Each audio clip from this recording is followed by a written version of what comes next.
Catherine Meeks was born in rural Arkansas, and she grew up experiencing the injustices and violence of Jim Crow segregation. Her mother was her model for developing both a deeply committed Christian faith and understanding the importance of education, resilience, and compassion. Dr. Meeks earned her BA from Pepperdine University in California, her MSW from Clark Atlanta University, and her PhD from Emory University. She was an administrator and professor at Mercer University for 25 years and a distinguished professor at Wesleyan College for 9 years before retiring in 2008. I have known Dr. Meeks for nearly a decade, and we worked closely together at the Absalom Jones Center for Racial Healing, of which she is the founding executive director. She has been a powerful advocate for racial healing and justice during her entire adult life. She edited the best-selling book, Living into God's Dream, Dismantling Racism in America, and her most recent book, The Night is Long but Light Comes in the Morning, Meditations for Racial Healing. Both books are available for each night. Her work has been nationally recognized. Dr. Meeks was named by President Joe Biden as a recipient of the Presidential Lifetime Achievement Award. And this year, she has been honored by being awarded not one, not two, but 3 honorary doctorates.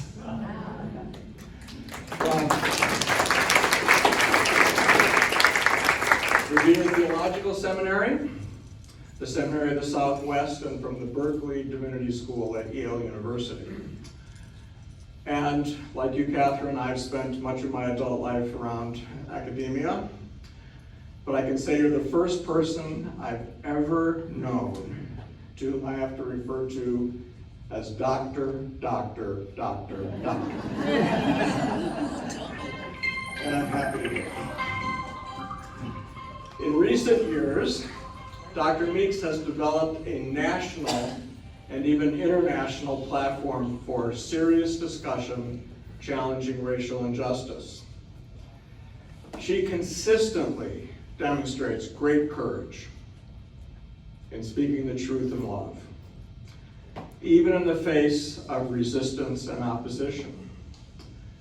Her work is marked by 2 standards. All work for racial healing must be supported by spiritual formation. And those committed to racial healing must act and not just talk. I believe Catherine Meeks is the most articulate voice in the church today for doing the work of racial healing. She has changed my life, and I invite you now to welcome Dr. Catherine Meeks.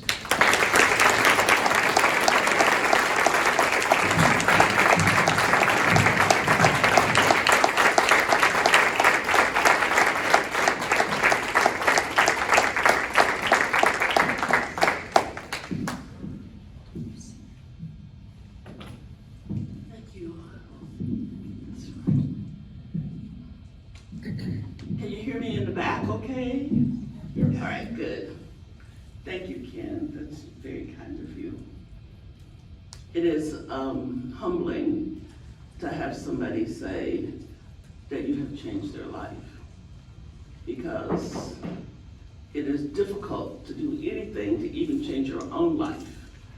And if you have had the good fortune to do that for yourself and impact other people to do something different, then that's an amazing blessing.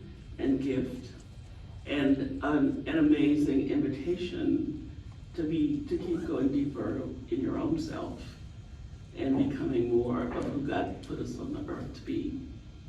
So I'm in this space in my life where I think that the best thing we can do for each other is tell one another the truth.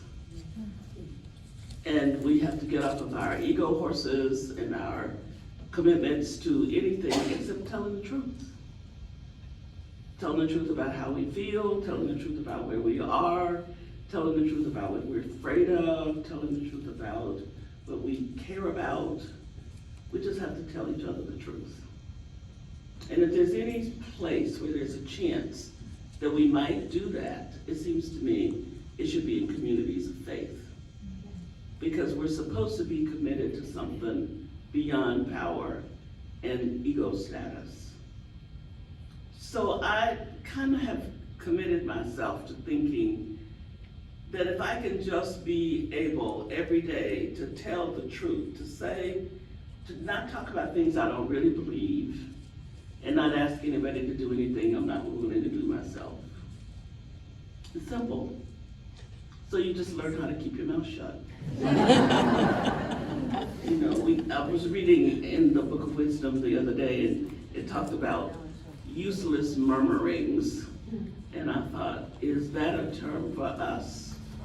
With all of our echo chambers, where there's so much useless murmuring going on, and it's making us ill, and it's making us destroy the planet.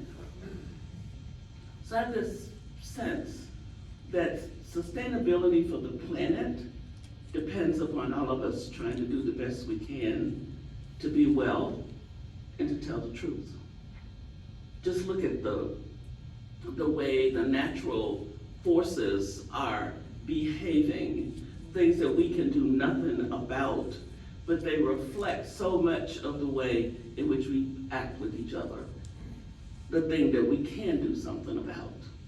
Because the way that I think of you or treat you, I can do something about. I cannot do anything about the hurricane that's off the coast right now. But what if there's a connection between our trying to be people who care about each other and tell the truth and what's going on in the rest of the universe? And don't say, oh no, you don't know. You know, we want to talk about stuff we don't know anything about.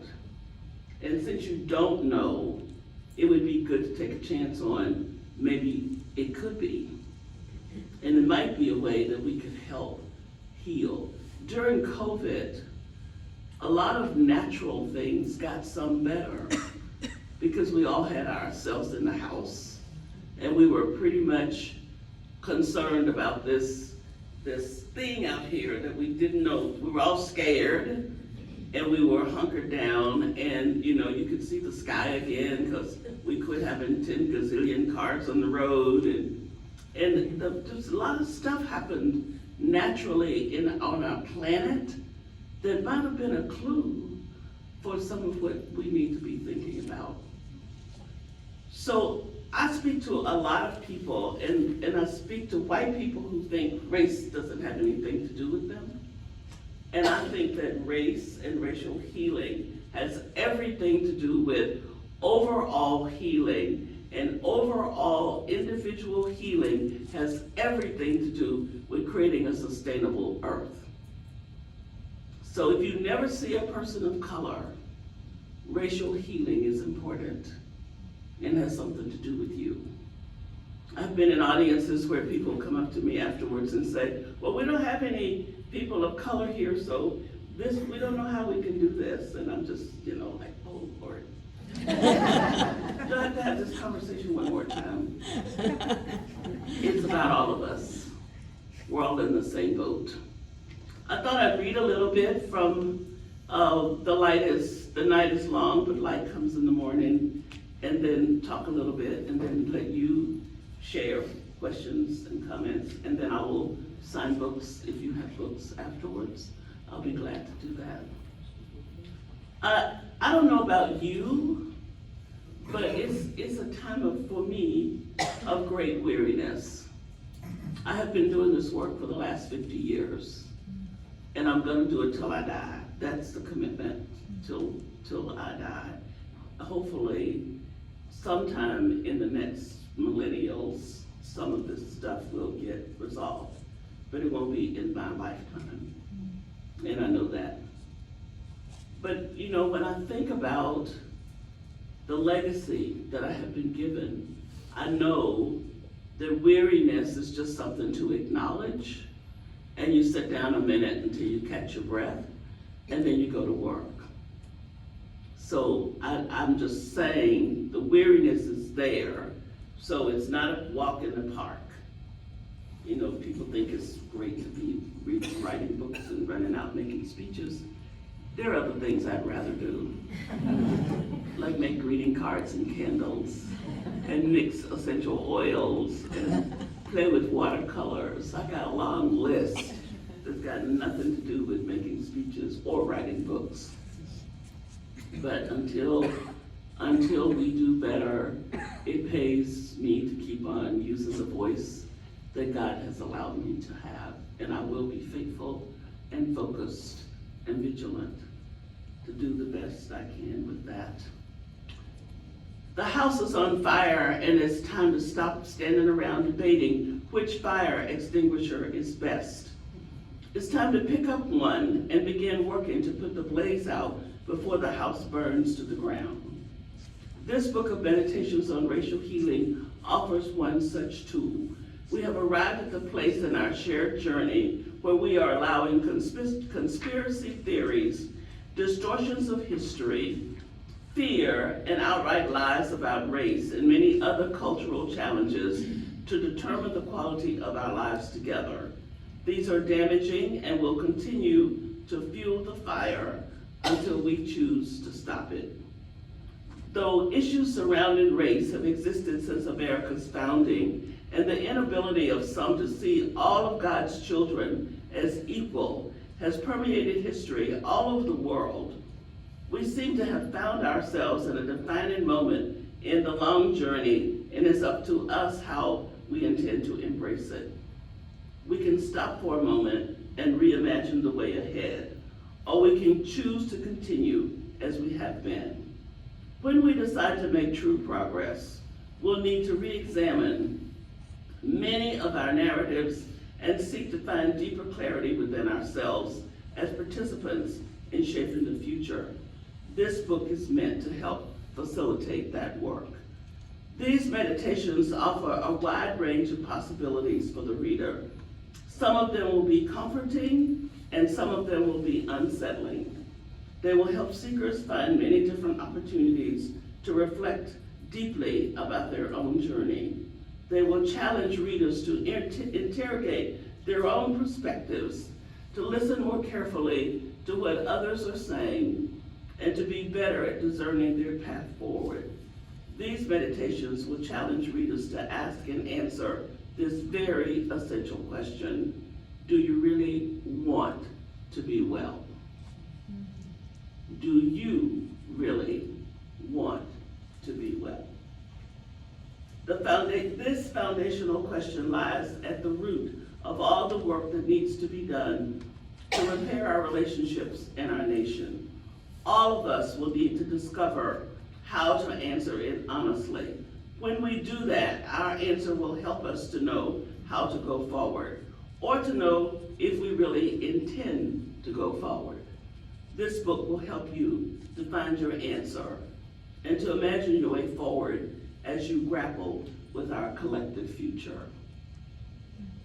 I believe every one of those words, by the way. And I'm not going to read much because I'd rather hear what's on your minds than to read too much. But I'm actually not gonna read this, I'm gonna tell you this. It's meditation 15, it's called Look in the Right Place. And I love this story when I saw it. It's a Sufi story. This gentleman, Mullah Nasruddin, lost his key, and he was outside in looking for his key, And his neighbor came up to him and said, well, what are you looking for? What are you doing? He said, I lost my key. And so the neighbor said, well, I'll help you look for it. And he started looking, and they looked, and they were all around on the ground in the yard. And then finally the neighbor said, where did you lose the key? And Mullah Nasruddin replied, I lost it in the house, but the light is better out here.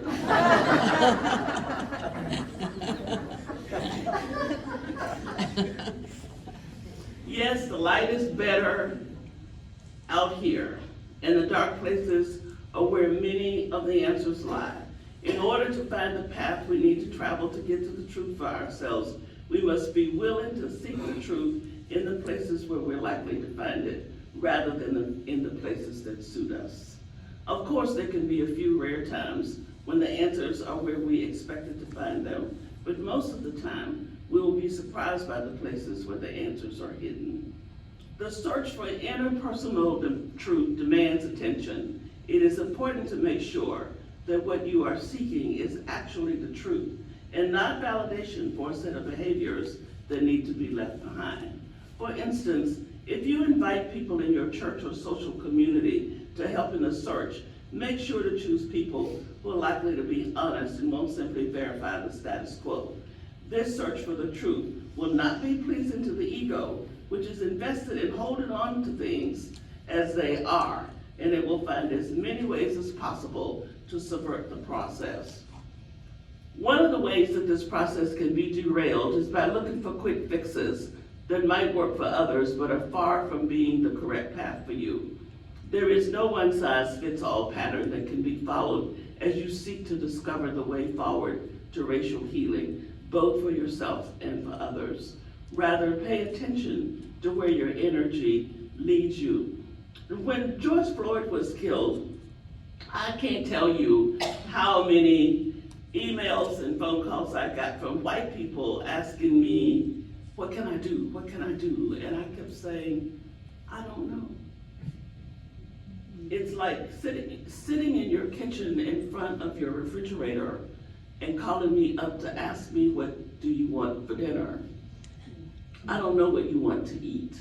I don't know where your soul will take you if you begin to do your work. So I think that in order to find the answers that we need to find, we have to look inside of our own hearts and heads, because that's where the answers are. The answers to so many of the dilemmas that face us as a people are deeply buried inside of us, and we're so committed to not going on that journey. We'll go anywhere but except inside of ourselves. The longest distance, the longest trip we'll ever take is from our head to our heart. And that's the trip we just don't want to take. We'll go here and there and yonder and travel halfway across the world to walk on a pilgrimage so we don't have to take a good look at ourselves. And sometimes you might just have needed to sit somewhere and be still and not go anywhere, because it can be a great distraction.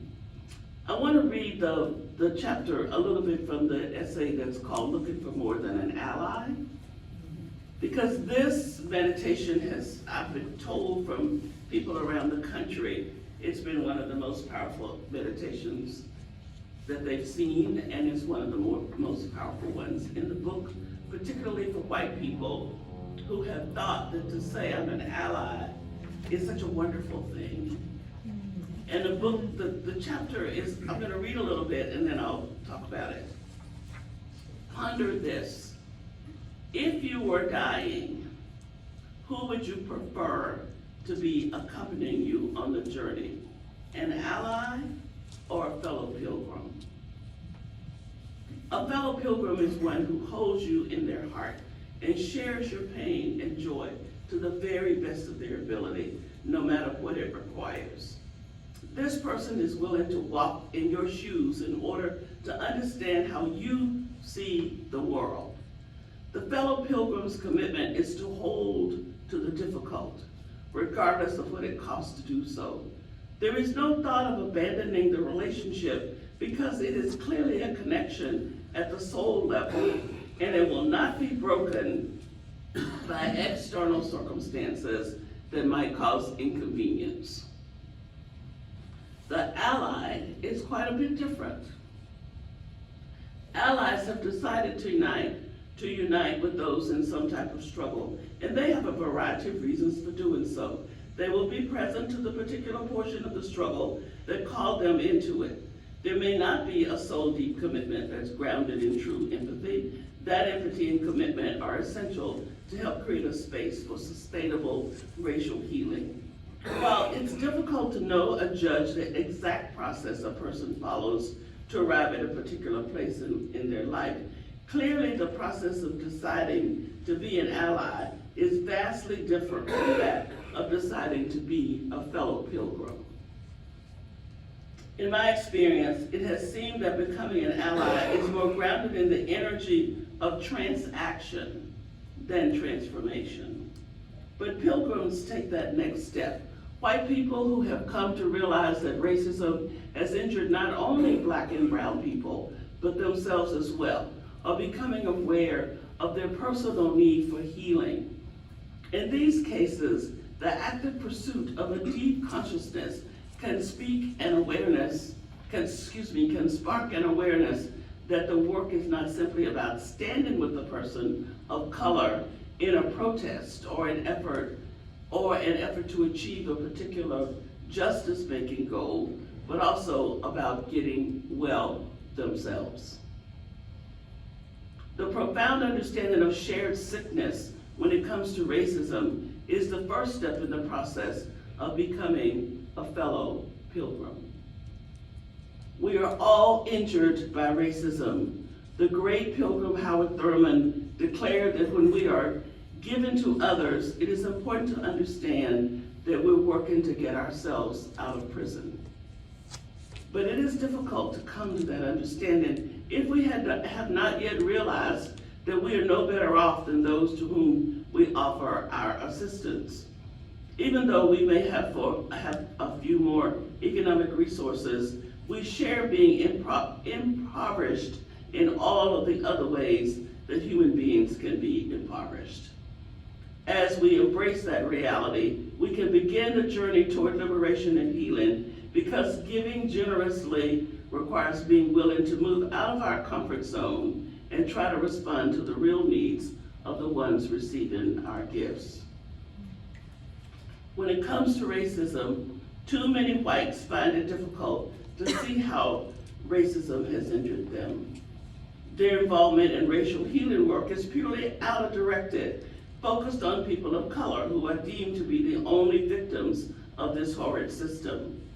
If you accept that every person on the planet is injured by racism, you can see that it causes separation from other humans in a way that makes it quite difficult to see the face of God in one another, and that results in psychic and spiritual injury. No one is immune. Opening our hearts and heads to this awareness, though painful, allows us entry into the arena of community as fellow pilgrims. Being a pilgrim requires something too. It requires being willing to let go of privilege and many of the benefits of being white in the world. It means being more interested in being well than in being white. It requires white people to be willing to be uncomfortable as they observe the ways in which people of color, and especially African Americans, are treated. Being connected to people of color in that way creates pain for white people. There are times when sacrifices of white privilege will be called for in order to stand in solidarity as fellow pilgrims instead of being able to simply choose otherwise. There are times when the sense of security that accompanies white privilege may be diminished because a white person is deemed less than for standing with those who have long been characterized that way. And I want to say that in order to allow people of color, Black and brown, in order to allow white people to be fellow pilgrims, have to be more interested in being well than in being a victim. Because we all get parked on our little horses and privilege and victimhood becomes, yes, we've been victimized by racism, and we continue to be every day. And it's really maddening to think that if you got black skin, your life is in danger every time you walk out your door. All of that is a lot. But if you want to stay on that horse and not get well, and just keep reiterating the wounding and how horrible it is and how bad the microaggressions are and all of that, it's impossible to let somebody walk alongside you who is white. And so we can't ask white people to be pilgrims unless we're willing to be with the pilgrim. So it's a two-edged sword. And black folks don't like it when I tell them that. Because in some ways, it becomes a sense of identity, that this is what's happened. I have plenty to say to my sisters and brothers of color about the way in which we can sometimes be concerned about ourselves and not concerned about other people that have been oppressed as well. It's like, do you want to really sit in the room and keep on arguing about who's got the worst problem when one person lost their leg and the other one lost their arm? Do you want to keep on trying to quantify how bad off you are compared to the other person? Both of you have a missing body part, and it's not a good thing. So to take each other's hands as wounded healers is what Henry Nouwen would say. We are all trying to find where the bandage closets are. And I love that image from Nouwen of where we have, some of us have caught glimpses of where the bandage closets are.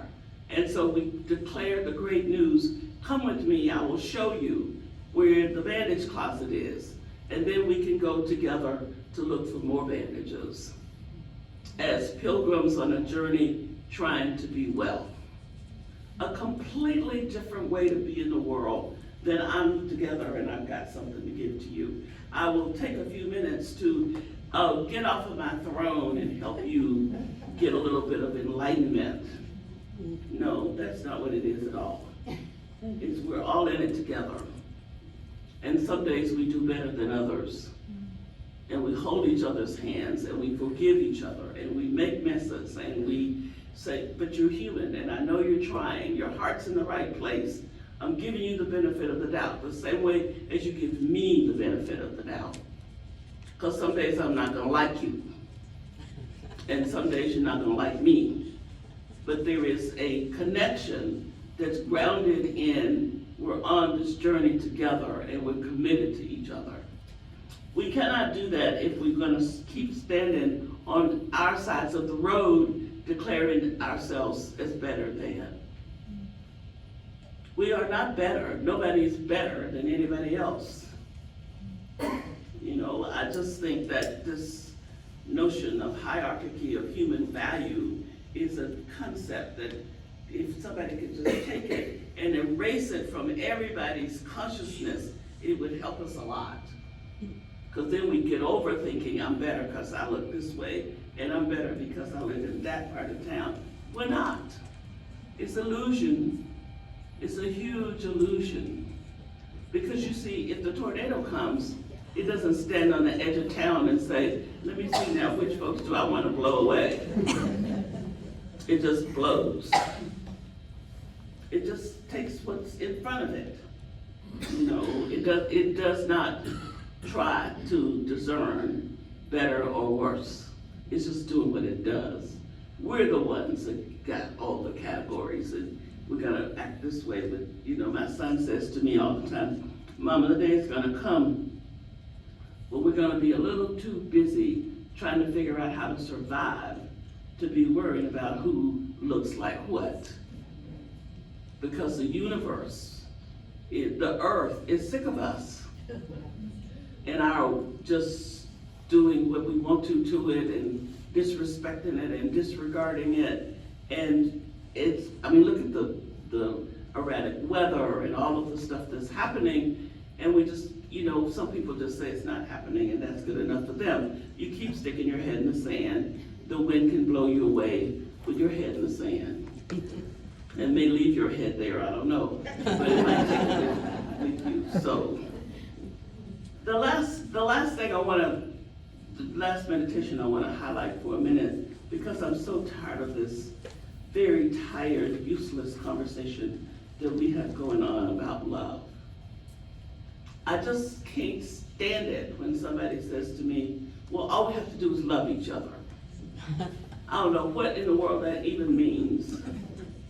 In the first place, what are you even talking about?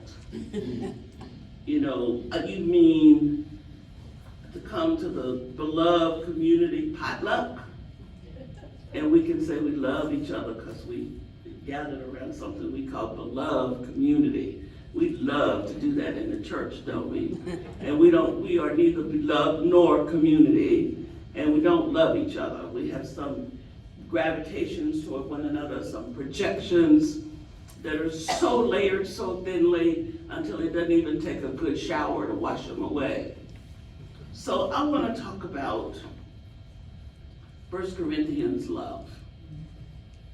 Love is patient, love is kind, it does not envy, it does not boast, it is not proud, it does not dishonor others, it is not self-seeking, it is not easily angered, it keeps no record of wrongs. Love does not delight in evil, but rejoices with the truth. It always protects, always trusts, always hopes, always perseveres. Love never fails. You tell me where you find this kind of love that's willing to give everybody the benefit of the doubt, that's willing to say, you are God's beloved child, and I'm going to deal with you to the best of my ability as if that is true. Dr. Howard Thurman tells us that we need to live our lives by an ethical imperative that he calls the love ethic, which demands that we see a person beyond all of their assets and deficits. Both Thurman's words in 1 Corinthians offer a blueprint for how we might begin to explore what the concept means for us. When we use the term love, thinking that everyone knows exactly what it means and are ready to govern themselves accordingly, though nothing could be further from the truth. This creates a wide gap that is not easy to bridge and makes it harder to arrive at any agreed upon place to begin to work for racial healing. We are not careful enough about how we use language. The results will be less than satisfactory when we're not careful enough. We have been talking about love for eons, and we've been trying to destabilize racism for about the same amount of time, yet consider the distance that remains to be traveled before we get to a common space of respect and care for one another.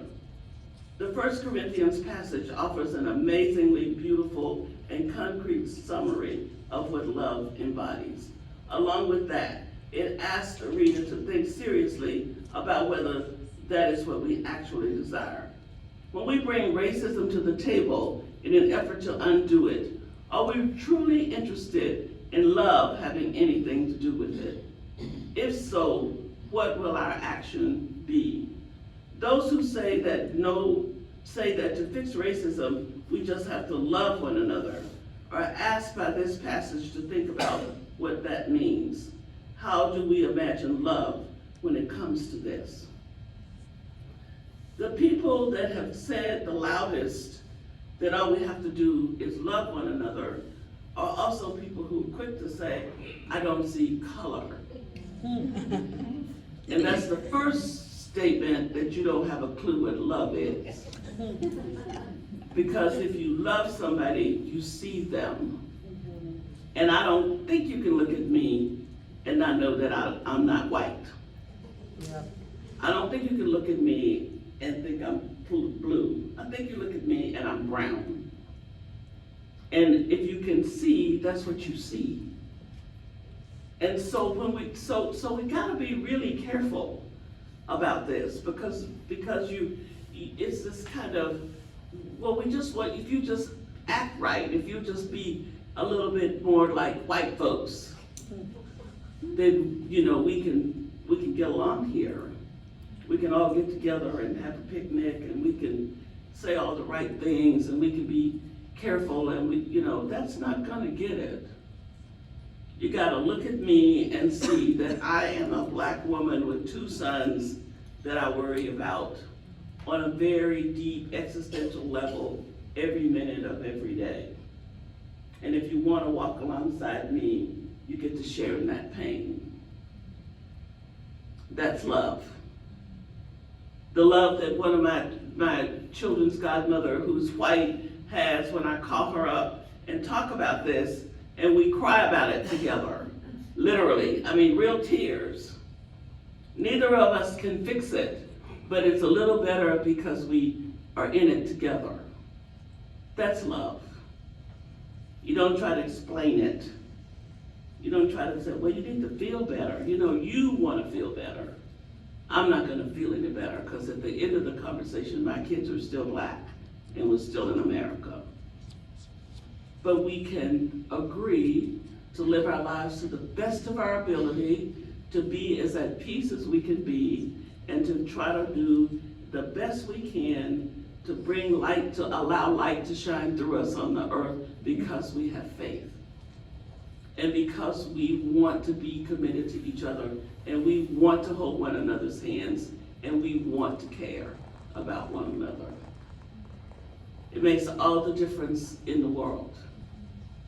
I wrote a blog last night called Why Not? About the killings in Jacksonville this weekend. The reason why we don't get rid of AR-15s is because last year, over the last 10 years, gun manufacturers have made $1 billion. It's the only reason. That's the only reason.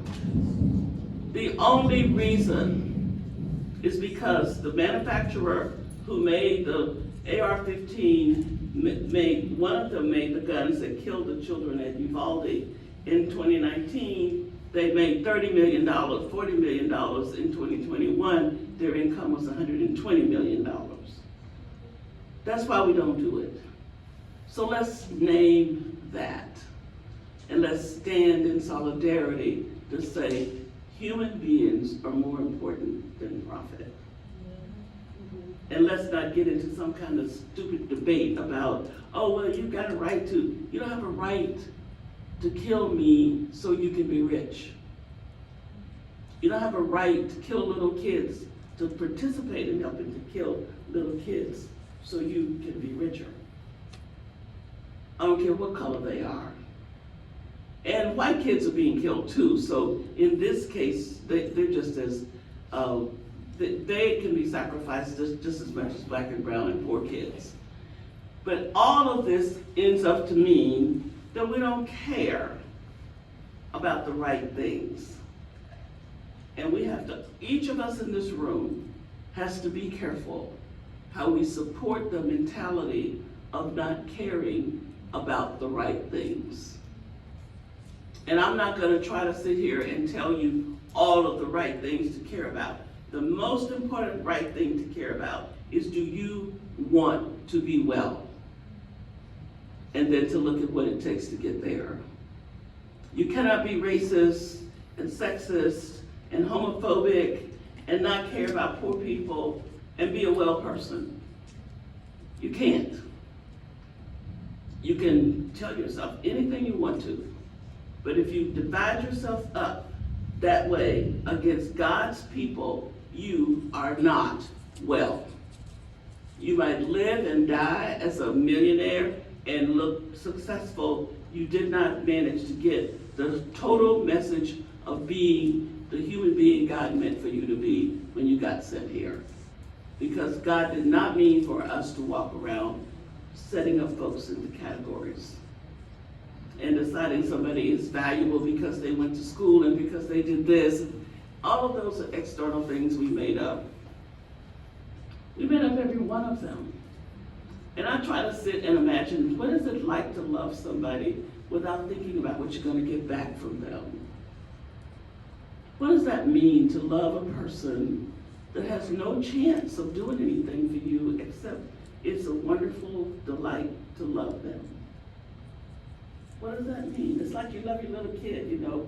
The little kids do stuff. I mean, they're so cute. That's the first gift they give you by just being cute. But after a while, when they quit being cute, you still love them. You know, so, yeah. But what does that mean to love beyond assets and deficits? And you know, you don't want to be in toxic relationships. I'm not talking about that. I'm talking about the scorekeeping. You know, how can you, the transaction, but to just have your heart open, willing to carry you in my heart. I have a friend whose daughter has a learning, a mental deficiency in terms of IQ stuff. Such a gift that young woman is, such a gift. Seeing the world through her eyes, such a gift. She's never gonna have conversations with me about this book because that's not what she's capable of. So it's my job to let her be who she is. It's my job to let the person living under the bridge be who they are. My mother used to say, if you're able to write books like this, it's your job to know how to talk to a truck driver and talk to the other folks who want to read your books. It's your job to open your heart, it's our jobs to open our hearts. And what does that mean? To stop looking at your color. The color of your skin is important because it's your skin and you're in it. But what I really want to know about is what is in your heart. What do you care about? What makes you stay up at night? What do you want to see? How do you feel about being on the planet? Oh yeah, you're black, you're white, I'm black, that's right. And that means something, and we can talk about what that means, but it can't mean that we can't understand that we both got a heart and actually beats in the same kind of way. You know, I don't know if you ever watched the movie, the Beast of the Southern Wild. Anybody know that movie? The little girl, Hush Puppy, is in it, always going around listening to hear the heartbeat of things. Because she caught on to the fact that everything has a heartbeat. So that's enough. I'm supposed to shut up so you can.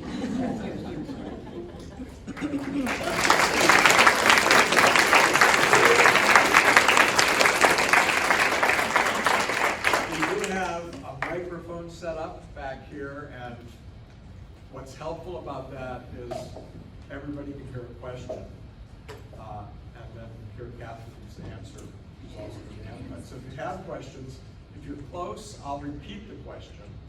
But if you want to go up to the mic, I'll have that mic. Or I can walk it to you. Okay. I'll be happy to do that. Who's got a question?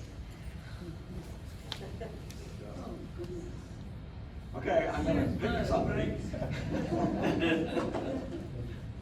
Here. Okay, Tommy. Isn't really a question as much as a No, comment. wait. Not really a question as much as a comment, but this whole marketing of the AR-15s or whatever they are to junior, I mean, the baby, 2-year-olds holding guns like that. I'm just so sad, so I don't know, what can you tell us, what hope can you give us? Well, you know, we just got, I don't know. I mean, I don't know how am I supposed to stand against the gun lobby except to keep writing about them. They're pissed off at me. I used to get calls from the IR at whatever that thing is. NRA, Irish. You know, but just keep talking about it, and people who want to justify violence, because underneath it is a supremacist mentality. The supremacy thread runs through all of this stuff. Everything is connected, so don't ever think it's not. And racism is right there, sexism, all of it is right, the classism, it's all there. So you just gotta keep standing against all of it and work on violence ourselves, you know? Let's not let ourselves be entertained by violence. Let's boycott violence. You know, let's boycott it everywhere we can. It's hard to do because the society is so full of it. But every time we stand against the negative, the light gets to shine a little brighter. And that's what we have to remember. We're all in it together. And it's one world. And if we ever really believe that, we could behave differently because we keep destabilizing the negative. And eventually it can't stand.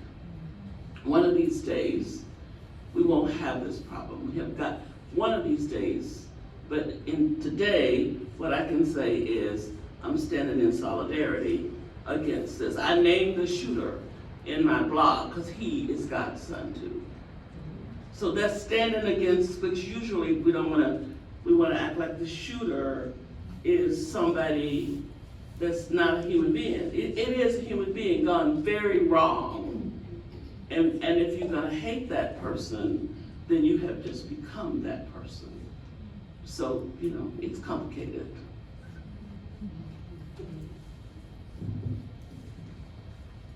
Dr. Meeks, I've heard you many times talk about, yes, Dr. Meeks, I heard you many times talk about brokenheartedness. So help me understand how I can become brokenhearted. And you consider that a gift. How do I see being brokenhearted as a gift? So I think brokenheartedness saves us from ego inflation. It saves us from thinking we're better than somebody. It links us with suffering. And I don't know how you do that except to open yourself to really care and pay attention. I mean, there's no formula, I don't think. I think you have to be open to seeing the suffering around you. You know, Khalil Gibran says, if you turn your joy over, you'll see sorrow. So you might walk back through your own life and see where have been the places of sorrow to help you connect to sorrow in the present moment. I mean, I am a clinician. If I were in therapy with you, I would work with that kind of thing. I'm not in therapy with you, but you might find somebody who could do that. You know, to look at the places where you can connect to sorrow as you work on brokenheartedness around. I mean, when I think of those 3 people that went to the Dollar General on Sunday, just to pick up some stuff and never got to go home, it breaks my heart. It breaks my heart partly because when my beautiful son walks out the door to run to Target, he might not come home because he's black. That's the only reason. So so I don't have to go too far to get to brokenheartedness. You would have to go a little further to get to brokenheartedness about that. But your sorrow, because you're old enough that you've had sorrow in your life, where then do you connect that sorrow to the sorrow you see in the world? You know, and maybe you can think about me and what it's like to live every day, knowing that my 2 boys can walk out the house and not come back. Oh, I can walk out the house and not come back. Not because I've done anything, but because I had black skin. You know? I don't expect that to happen. I live, you know, my son told me, I said, I don't really worry about somebody trying to kill me. My son said, we were eating dinner and I've got this little tiger of a protector called my son. And he banged his hand on the table at dinner in a restaurant, little disturber of the peace, and said, well, you don't have to worry, because I worry enough for both of us. Well, let me shut up about not worrying.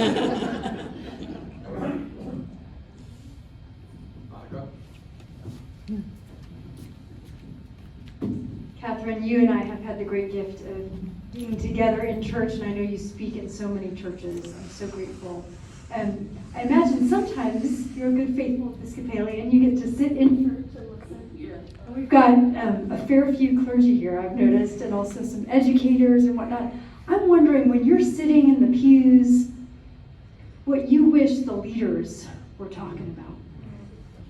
Well, I would really like to say that I think we have a deficit, we have a crisis of cowardliness in America.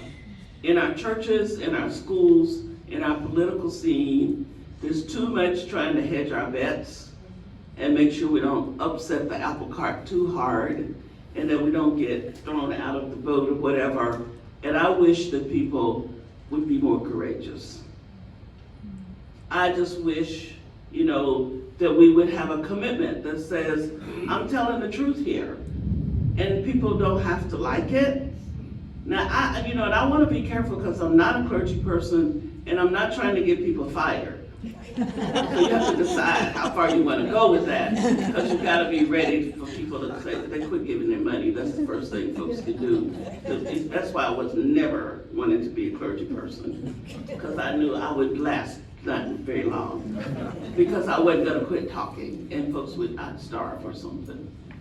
But I want to see us be more courageous and take risks. I want us to take God and God's word, that if we will tell the truth, if we will be faithful, God will be present. Carl Jung, who we claim we want to make him an atheist, and he said, called or not called, God will be present. I think God will be faithful. And I trust that. I've lived my life that way. The way I do that is to say, what's the worst thing that can happen? I can live with it. Whatever is the worst thing that can happen. And then the rest of it doesn't matter. And always, I used to pick cotton. I used to clean white women's houses. Those are about the lowest jobs I could have had. So from there up, everything's okay. So I could go back to doing a lowly job if I need to. So I'm not gonna sacrifice telling the truth because I might lose this job. Or somebody might not like me. People aren't gonna like me anyway, no matter how hard I try. So I just want courage to be able to stand on the same stage that cowardice is getting to stand on.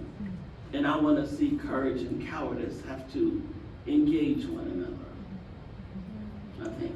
So Monica, thank you, because you made me put that together in a way I never have before. And I like that. I like courage and cowardice on the stage together. Let's see what they have to say to one another. Listen to that storm, my goodness. Other questions? I am not sure if I understood well, but I think I heard you say we need to get out of our own prisons. What do you think are our own prisons? I guess Prison? Get out of our own prison? yes. I don't speak about the building. I think you mean something about inside. Hold the mic to you because Oh, I'm not sorry. hearing you. I think you did not speak about the building, the prison, but something about us inside of us. Yes, in terms of ourselves, our inner, you might want to think about, the book talks in the beginning a lot about the inner community. And the inner community is where we are imprisoned, where we have varying ways. The idea is that, have you ever been caught off guard by something you were thinking and surprised that you were thinking that way? That you were thinking something ugly and really negative, and it caught you off guard, and you're surprised at yourself. So that's a part of that's part of stuff inside of you. And if you don't become conversant with that stuff, it can run your life. It pops up when you least expect it. So we call that the inner, we call that in literature, the psychological literature, we talk about that a lot as the inner community. It's a hard concept if you haven't been thinking about it, but St. Paul said, the stuff I want to do, I don't do. The things I do want to do, I do. That's that conflict, that inner, outer, there's stuff in you that you didn't take a look at yet, or that you covered over, or that you named some kind of way, or you justified, or you gave it to somebody else. You made them be the people. One of the places, one of the groups of people that get our projections the most are our kids. When we try to get them to do stuff we didn't go do. Anybody here ever heard of trying to get a kid to play sports or take music because that's what you wanted to do? I tried to make my child a little artist, and he just looked at me like I was crazy, because that wasn't his thing. So what's in you? And Howard Thurman is saying, if you don't make that exploration, if you don't go looking inside and see who's there, you are imprisoned, because you've got parts of yourself that you don't know about or you're not owning, and that part is living and doing stuff. So it's much too long to try to explain all of this tonight. I don't know what community you've got, but you talk about it in your community somewhere, because it's a really, the first chapters in my book talk about it. There's a lovely book that's based in Jungian thought called The Symbolic Quest that will help a lot with helping to make this complicated concept a lot more accessible if you haven't been dealing with this in this way all along. Somebody else? Yes. Having just passed the 60th anniversary of Dr. King's speech, what are your thoughts about the progress we've made or haven't made since that time? Well, you have to watch out for despair. So you have to pay attention to what there is to celebrate. And I think there are many things to celebrate. Life is better for me than it was for my mother. My mother went to college, took her 18 years to get her degree. In 12 years, from my graduating from high school, 12 years later, I had earned a bachelor's degree, a master's degree, and a PhD. It took my mother 18 years. So life is better for me than it was for my mother. It's important to acknowledge that. It's important to celebrate that. Also, the life expectancy of Black people gets shorter rather than longer. We have so many deficit things we could talk about. So we can't get caught up in sticking our heads in the sand and just talking about what's better. And what people want is not to have to hold the contradictions. In some ways it's better, in some ways it's worse. It's more dangerous maybe now to live. It may be more dangerous to be Black in America than it was 50 years ago. I'm not quite sure about that, but it could be. But those are just facts that have to be held together. And the dissonance, that the distress that comes in you for having to hold these dichotomous ideas together makes you want to pick. That's what fundamentalists do. They pick and they stand over here like that's the only truth. That is true. It's much better. It's worse. Both of those things are true. And you have to live with that. So yeah, 60 years, I thought when I was in college and we were protesting and doing all that stuff, we'd be done with this.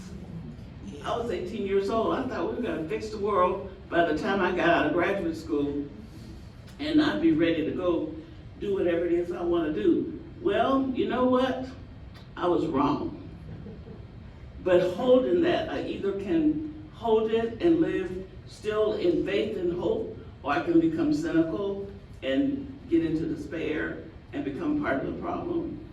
So I think that, I hope that people will recommit to the journey of creating a space where everybody can be treated as God's beloved child from this earth, as was the desire and dream of King and all the folks that were involved in that movement. And I hope all of us can turn our heads in that direction where that really matters to us. Where we really do want people to have what they need and not just want to think, wouldn't it be nice? No, we want it, and we want it bad enough to try to help make it true. That's what I hope we will do going forward. Other questions?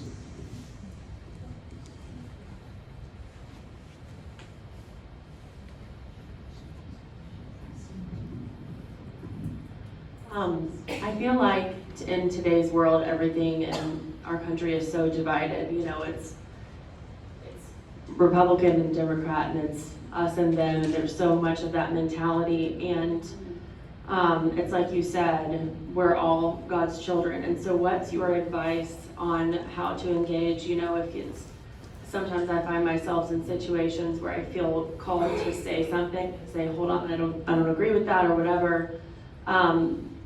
But I don't want to reinforce the us and them mentality. So what's your best advice on how to engage with people whom we don't agree with in a way that brings us closer together versus reinforces the divide?